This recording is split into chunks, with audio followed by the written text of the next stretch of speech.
Imagine waiting nearly 9 months to bury a murdered loved one. A family enduring just that reached out to 2 Investigates. Tired of waiting, they wanted to share their story of murder, money, and a mother's broken heart. Channel 2's Jill Burke has the story. That's exactly what's happened to one family from the Valley, and that's exactly why they're holding a local funeral home accountable for what they say is nothing short of ransoming the dead. Nearly 9 months after his murder, the family of Eddie Myers is faced with a different kind of wound. Jensen's has told me twice that they want money up front, and he's still not buried.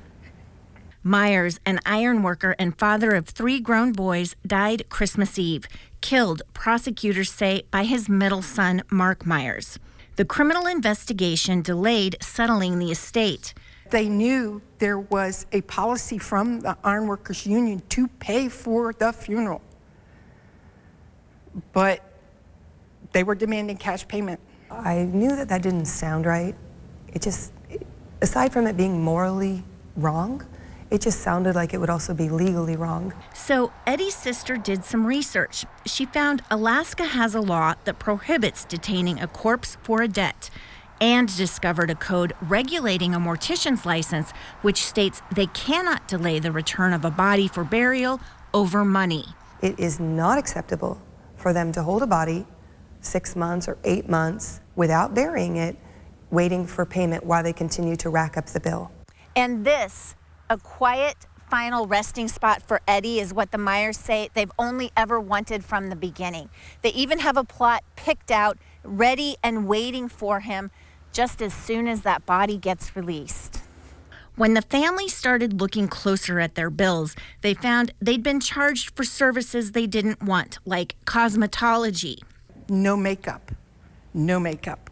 And we really stressed that one. He had makeup caked so bad, it looked worse than any Tammy Faye Baker picture I've ever seen. And for things the state should pay, like transporting the remains and restoration of the body after injury or autopsy.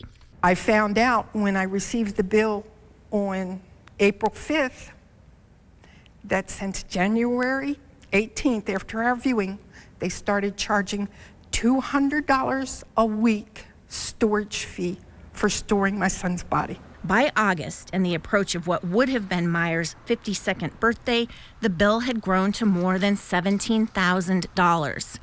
As it rose, so did the family's frustrations and their fears. What about the policy you all know about that will pay this? As soon as he's buried, you guys can get the money. Well, no, you guys have to pay cash. We want cash now. Or what? Or we're going to dispose of the body. Scott Jansen, the funeral home's owner, told KTUU during a brief phone call that his staff would never say that, and that his staff had not made mistakes, and that it's the worst thing in the world if a family is not happy about anything we do. Citing the family's privacy, Jansen declined to do an interview. Meanwhile, Jansen's recently dropped the bill to a little more than $11,000 if it got paid within 2 weeks. But then Monday, after KTUU started asking questions, they dropped the bill to $3,500, and they'll release the body without payment up front. Just as they did in winter, in spring, in summer, the Myers family is looking for closure.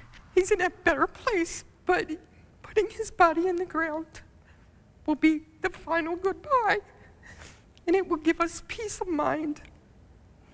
And the boys have to have that. Only now they know it's close, with a funeral scheduled for Friday.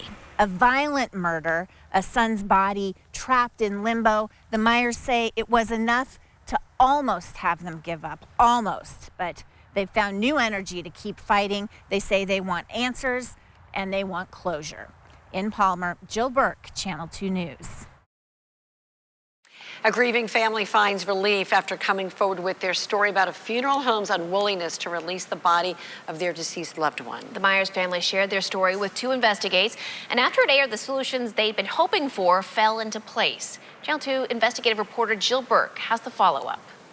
In the days following our story, the family of Eddie Myers got results. A steep bill dramatically reduced, a source of money shook loose, and perhaps most importantly, a gravesite and a final goodbye for a slain loved one. For the people who loved Eddie Myers, a long, drawn-out effort to lay him to rest came to an end on a rainy Friday afternoon in Palmer. I felt that was kind of like heaven mourning with us that day, like tears falling from the sky, because it was such an emotional event after 9 months to finally be able to lay him to rest. The ironworker shot and killed on Christmas Eve, but for nearly 9 months, the family was not able to hold a funeral. 5 days after KTUU first aired their story, closure and healing, especially for his sons. They couldn't stop him from dying, although they tried. And now they could at least do what was left, and that was to bury him. The holdup? A criminal investigation that would end with one of Myers' 3 sons charged in the murder. Delays in the payment of death benefits, and with each hurdle, a growing bill with Jansen's funeral homes, which refused to release the body until it got paid.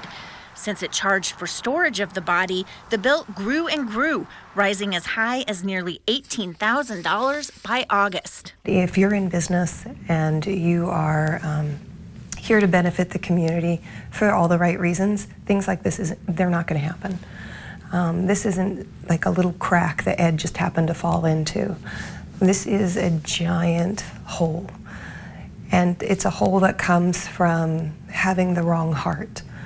It comes from not caring about your customer as much as you cared about your bottom line. Later in August, the funeral home made some concessions, but they were still too steep for the family to self-fund. They needed the death benefits, verified and pending, to come through. There were plenty of ways to bury my brother, knowing he has an estate, and recoup those costs in a timely manner. It didn't have to be this difficult. Aubrey started speaking out after she discovered an Alaskan law that prohibits a funeral home from holding a body over money owed. And she found her way to us. If it had not been for KTUU's story, I am convinced that Ed would not be buried today. And I would not be surprised if the funeral home had kept dragging out the process and even threatening to just dispose of his body. The funeral home's owner, Scott Jansen, has previously told KTUU his staff never made such a threat and that he always strives for families to have a compassionate experience. He has declined repeated requests for interviews. After our story aired, Myers' family told us Jansen's funeral homes worked swiftly to resolve the situation, reducing the bill to $3,500, dropping the requirement of an upfront payment, and releasing the body. They had 9 months to make it right. And if you hadn't helped us out to just get the word out that this was even happening, if we hadn't gone to the troopers and the district attorney, who knows how long this would have continued.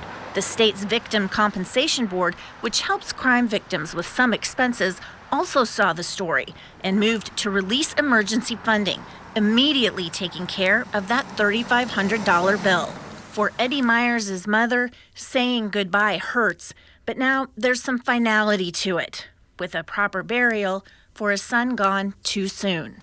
Once he was there, I've had more weight lifted off of me. It's just knowing that he's at rest. The family's fight isn't over. It's hoping to prevent situations like this one from happening to others, so it's in the final process of filing a complaint with the state. Also, a reminder for our viewers, we want to hear from you. If you have a story you think we should know about, email us at 2investigates@ktuu.com.